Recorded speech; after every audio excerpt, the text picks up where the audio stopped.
All right, let's jump right into this explainer and unpack the absolutely remarkable financial and strategic turnaround of CareDx in early 2026. Now, if you've been following the precision medicine space, you know that bridging the gap between cutting-edge genomics and actual, profitable commercial execution is, well, it's incredibly difficult. It's like trying to thread a needle while running a marathon. But recent data from CareDx's Q1 2026 earnings and their clinical showcases suggest they're doing exactly that. We have a clear roadmap for today. We're going to quickly run through the transplant diagnostics boom, surging revenue and profitability, strategic shifts in buybacks, expanding the clinical pipeline, headwinds and reimbursement risks, and finally, CareDx's 2026 outlook. Okay, Section 1, the transplant diagnostics boom.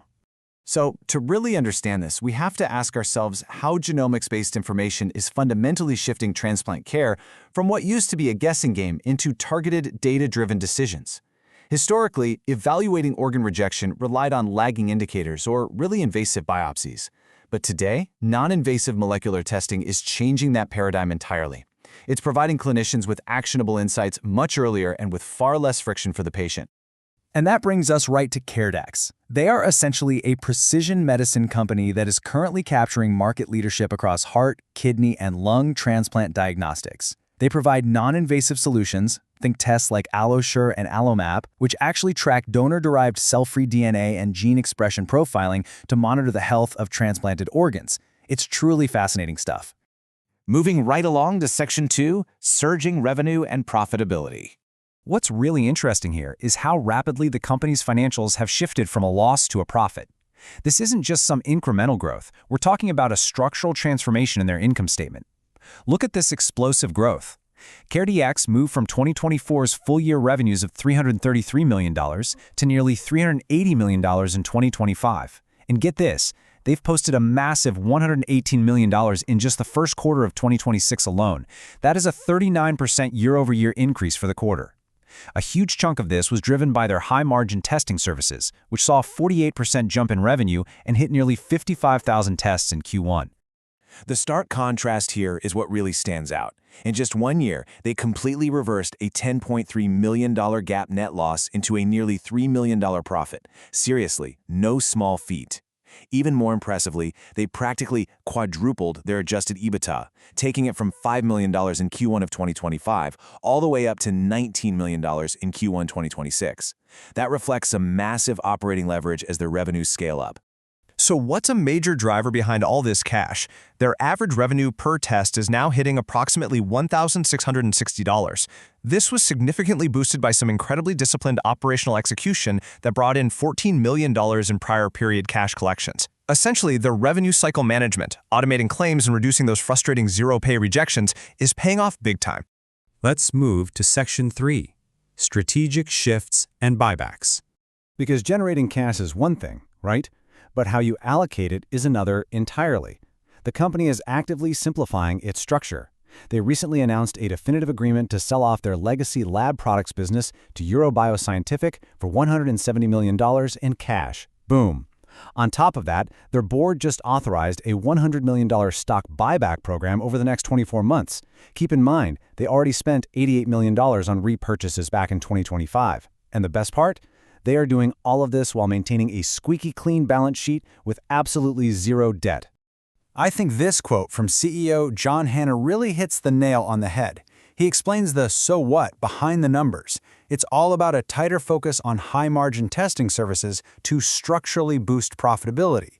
By shedding that lower-growth lab products division, CareDx can concentrate its capital and energy entirely on its high-margin molecular testing and digital solutions. It's a classic, smart pivot. All right, Section 4, expanding the clinical pipeline. Financial engineering is great, but it isn't enough to sustain a healthcare company long-term. Let's look at the actual clinical moats they are building, because innovation remains the true engine of their growth.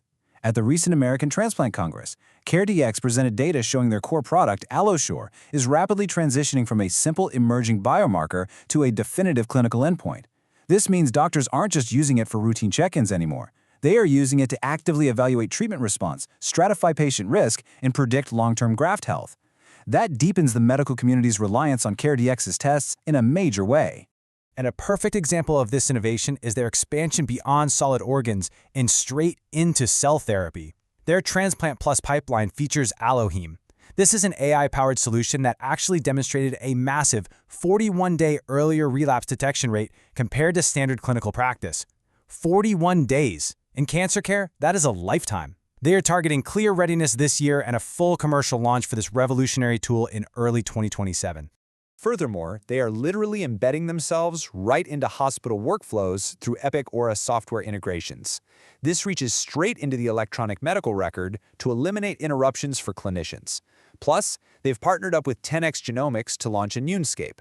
That's a spatial transcriptomics research platform that decodes the wildly complex immune mechanisms of transplant rejection. This, right here, is how you build a long-term, unshakable moat. Now for Section 5. Headwinds and reimbursement risks. Okay, let's dive into the risks because, let's be real, no financial turnaround is without its looming headwinds, especially when you are operating in the heavily regulated Medicare landscape. $15 million. That massive figure is the potential annualized revenue hit CareDx faces if a pending Medicare Local Coverage Determination, or LCD, draft policy for solid organ transplants is finalized exactly as it's currently written. Management isn't ignoring it, though. They've already modeled a $7.5 million half-year impact into their current estimates. Beyond that looming LCD threat, there are a few other speed bumps they're navigating. They're dealing with a 4% reimbursement cut to their AlloSure kidney test, bringing it down to $2,753 per test at the start of 2026. They also have to manage the standard first-quarter margin seasonality, from annual employee benefit cost resets, and of course, they remain heavily dependent on the overall macro volume of solid organ transplant procedures happening across the country. Which brings us to our final section, Section 6, CareDx's 2026 Outlook. So taking both that massive Q1 growth and those very real reimbursement risks into account, where does CareDx land for the rest of 2026? Well, despite the looming risks, management is confident enough to significantly raise their full-year guidance. They bumped projected revenue up to a new range of $447 to $465 million. And adjusted EBITDA expectations, those surged too, now modeled between $43 million and $57 million. They are effectively telling the market, hey, our core operational momentum is strong enough to absorb these incoming policy hits. Ultimately, the big takeaway from this explainer is a question of momentum. Can their aggressive clinical innovations, like moving into cell therapy with AlloHeme, combined with a much leaner, cash-rich operating model, successfully outrun those approaching reimbursement headwinds? The numbers from early 2026 certainly suggest they have a running start. But what do you think? Will innovation outpace regulation? Thanks so much for joining me for this analysis. And definitely keep a close eye on how these regulatory policies unfold mid-year.